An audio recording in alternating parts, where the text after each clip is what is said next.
I would like you to grab a red or a pink balloon. We're going to make a lovely love heart. I'll make a pink one so it stands out against my outfit. It's going to look like this. So, first we're going to blow up the balloon, and just like we did with the sword, we're only going to leave a little bit, just half an inch at the end.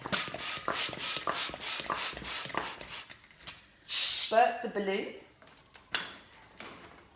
Now we're going to do something slightly different here, because rather than tying a knot in this end like we did before, I'm going to grab the other end and we're going to tie it together like you tie your shoelaces.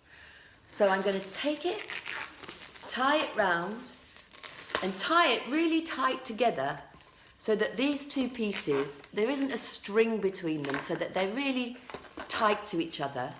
And I'm going to tie it just like you tie your shoelaces when you're doing a double knot. So I'm doing 1 and 2 knots there, nice and tight. Now the thing about balloons is that you might not know is that you can stretch them and make them bigger. You see how big this balloon is? Well, if I just get my hand here and then stretch it a little bit and then move it up and stretch it again, just very gently.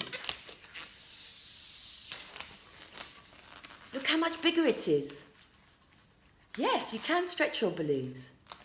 Now, what we're going to do is we're going to make that lovely heart shape, and we need to keep it on a flat surface so it's not a wiggly woggly one.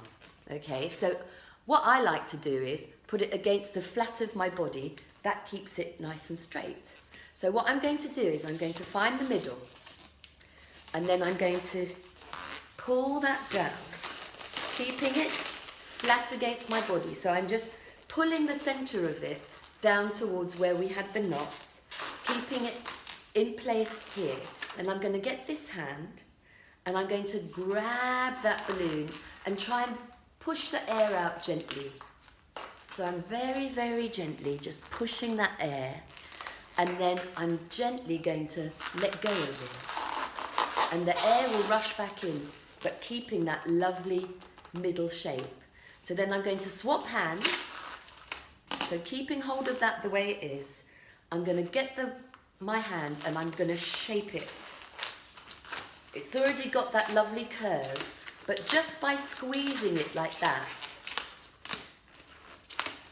the rubber, the latex will remember the shape you're making and it will stay like that. So I'm being firm but gentle at the same time. And then when we finish, we have this. A lovely love heart.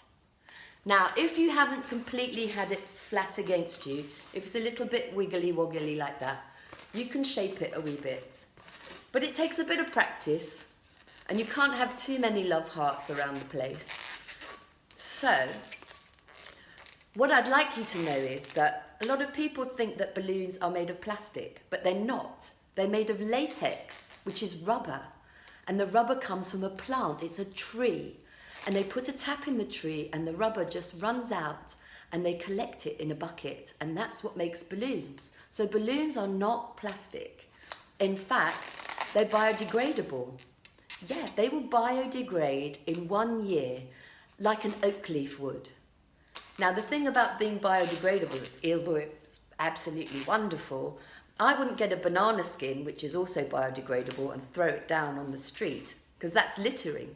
Well, it's the same with balloons. We always make sure we dispose of them responsibly and we don't let them fly off into the air. So, I hope that you've enjoyed the balloon class. Come back again next Thursday. Please take lots of pictures if you've made any balloons. I would love to see what you've done with them. And perhaps it might be nice to put some of the balloons you've made in your window or on the end of your gate to make people smile when they walk past. So this is Miss Ballooniverse signing off from the first class, and I will see you at the next one.